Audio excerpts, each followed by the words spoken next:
여러분 안녕하세요. 방은미의 True Life입니다. 여기저기에서 소리들이 들려오고 있습니다. 말세의 징조를 알리는 소리들입니다. 우크라이나 전쟁으로 온 세상이 불안해지니까 두려운 마음도 있고 또 별별 말들이 다 만들어지는 것 같습니다. 몇 년도에 종말이라고 말하는 사람도 있더군요. 예수님의 제자들이 종말의 징조에 대해서 예수님께 물었습니다. 그때 예수님께서 자세하게 말씀하셨는데요. 그 중에서 마태복음 24장 6절에서 8절까지 말씀입니다. 난리와 난리 소문을 듣겠으나 너희는 삼가 두려워하지 말라. 이런 일이 있어야 하되 아직 끝은 아니니라. 민족이 민족을, 나라가 나라를 대적하여 일어나겠고 곳곳에 기근과 지진이 있으리니 이 모든 것은 재난의 시작이니라. 요즘은 유튜브를 통해서 세상을 한눈에 볼 수 있는 그런 세상입니다. 곳곳에서 지진, 화산, 쓰나미가 발생해서 지구가 온통 몸살을 하고 있지 않습니까? 이 지구에서 벌어지는 현상들이 우리에게 말세다라고 말하고 있습니다. 그러나 그 징조는 말세의 현상에 불과하지 실제로 세상 끝은 복음이 땅 끝까지 전파되어야 세상의 끝이라고 성경이 말씀하십니다. 마태복음 24장 14절 말씀입니다. 이 천국 복음이 모든 민족에게 증언되기 위하여 온 세상에 전파되리니 그제야 끝이 오리라.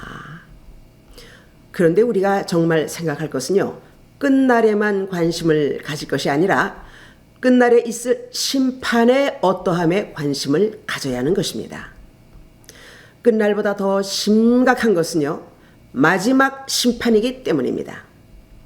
자, 그러면 마지막 심판은 어디에서 시작되겠습니까? 하늘입니까? 땅입니까? 바로 하나님의 교회에서부터 시작한다고 말씀하십니다. 베드로전서 4장 17절 말씀입니다. 하나님의 집에서 심판을 시작할 때가 되었나니 만일 우리에게 먼저 하면 하나님의 복음을 순종치 아니하는 자들의 그 마지막이 어떠하며. 하나님의 집이라고 말씀하시는데요. 하나님의 집을 두 가지로 생각해 봅니다. 첫째는 교회입니다. 둘째는 성전인 주의 백성들입니다. 각자 백성입니다. 그리고 심판의 잣대는 바로 복음에 순종하는지라고 하십니다. 자, 그러면 생각해 봅시다. 먼저 성전은 교회인데요. 오늘날 교회들이 교회의 사명을 얼마나 잘 감당하고 있는지요. 마태복음 28장 19절에서 20절까지 말씀입니다. 그러므로 너희는 가서 모든 민족을 제자로 삼아 아버지와 아들과 성령의 이름으로 침례를 베풀고 내가 너희에게 분부한 모든 것을 가르쳐 지키게 하라.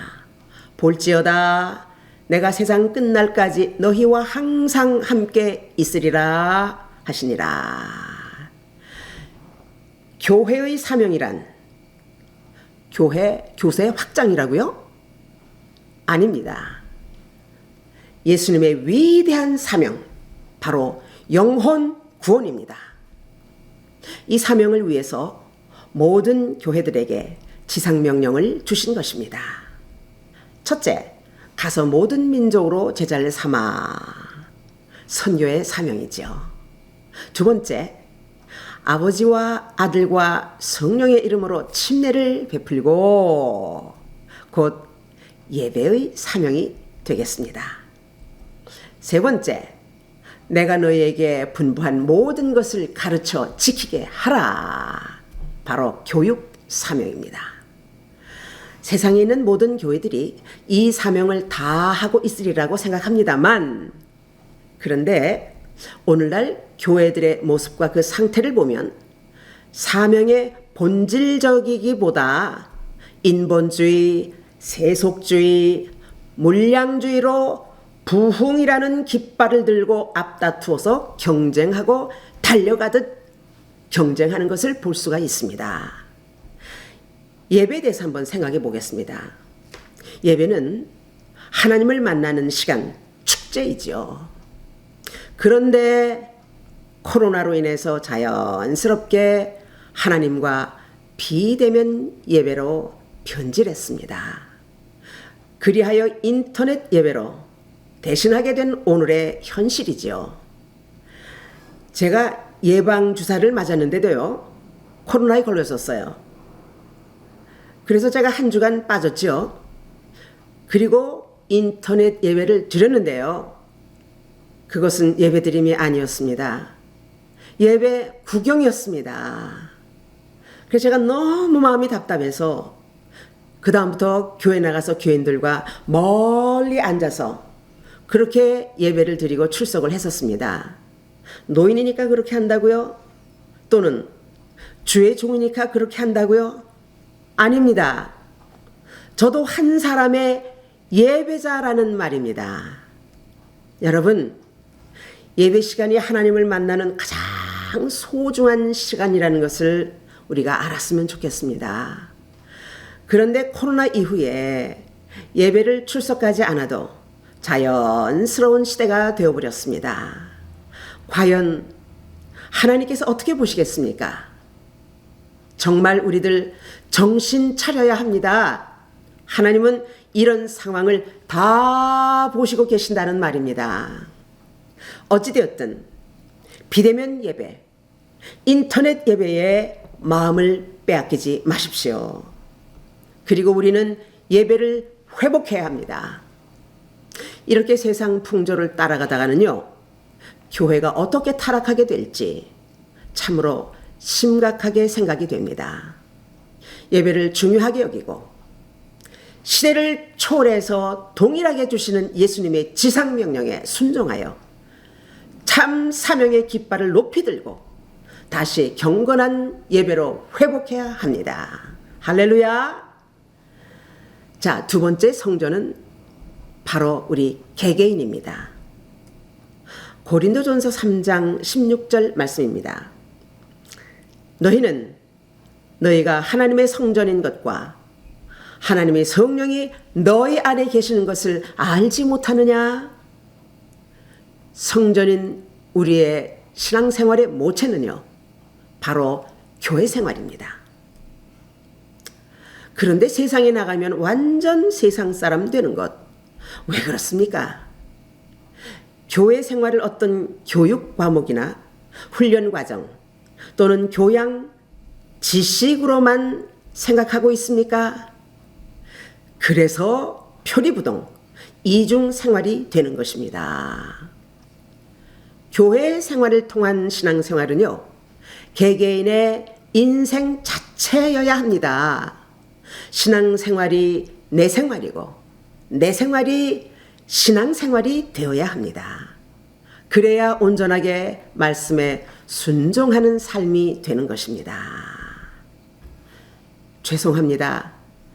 마지막 심판 때는요, 교회에서 받은 직분대로 서는 것이 아닙니다. 주의 종으로부터 평신도에 이르기까지 어떤 직분이 되었든 각자가 생명의 복음 앞에서 어떻게 순종했느냐, 어떤 삶을 살았느냐로 심판의 잣대가 측정된다는 말이죠. 여러분, 우리가 지금 한눈 팔 때가 아닙니다. 세상으로 눈 돌리지 마시고 내 중심적으로 살지 맙시다. 하나님 중심, 말씀 중심적으로 살아야 합니다. 아멘. 에베소서 5장 29절에서 30절까지의 말씀입니다. 누구든지 언제든지 제 육체를 미워하지 않고 오직 양육하여 보호하기를 그리스도께서 교회를 보양함 같이 하나니 우리는 그 몸의 지체입니다. 여러분, 우리가 정말 구원받았습니까? 우리가요, 심각하게 생각할 것이 있습니다. 그것은 바로 거짓말입니다. 계시록 21장 8절 말씀입니다. 그러나 두려워하는 자들과 믿지 아니하는 자들과 흉악한 자들과 살인하는 자들과 행음하는 자들과 술객들과 우상 숭배자들과 모든 거짓말하는 자들은 불과 유황으로 타는 못에 참여하리니 이것이 둘째 사망이니라. 거짓말에 길들여진 사람 절대로 천국 못 갑니다. 양심에 화인 맞은 불쌍한 영혼이지요. 거짓말로 교회 생활을 포장하지 마십시오. 위선하지 마십시오. 또 물질의 더러운 탐욕을 버리십시오. 그리고 이웃의 것을 뺏지 마시고 이웃에게 눈물 나게 하지 말아야 합니다.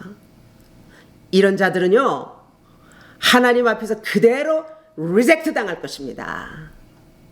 여러분, 그러나 예수님께서 교회를 보양하신 같이 구원받은 우리들을 끝까지 보호해 주십니다. 할렐루야! 왜냐하면 구원받은 자들은요, 예수님의 지체들이기 때문입니다. 아멘? 여러분, 우리가 하나님의 사랑 가운데 거짓 없이 서로 진실하게 사랑을 나눕시다. 우리 모두가 참으로 미숙하고 부족하고 실수투성입니다. 그러나 그때그때마다 부디 회개하시고 하나님께로 돌아오십시오. 그래서 모두 복음에 순종하는 생활로 마지막 심판대 앞에서 영원 천국의 주인공들이 다 되시기를 축복합니다. 할렐루야! To be continued. 이 영상은 Living for a Mission of New Light에서 제공합니다. 선교에 동참해 주시는 마음으로 구독과 좋아요를 부탁합니다. 우리 모두 함께 하나님께 큰 영광이 되실 줄로 믿습니다. 대단히 감사합니다. 안녕히 계십시오.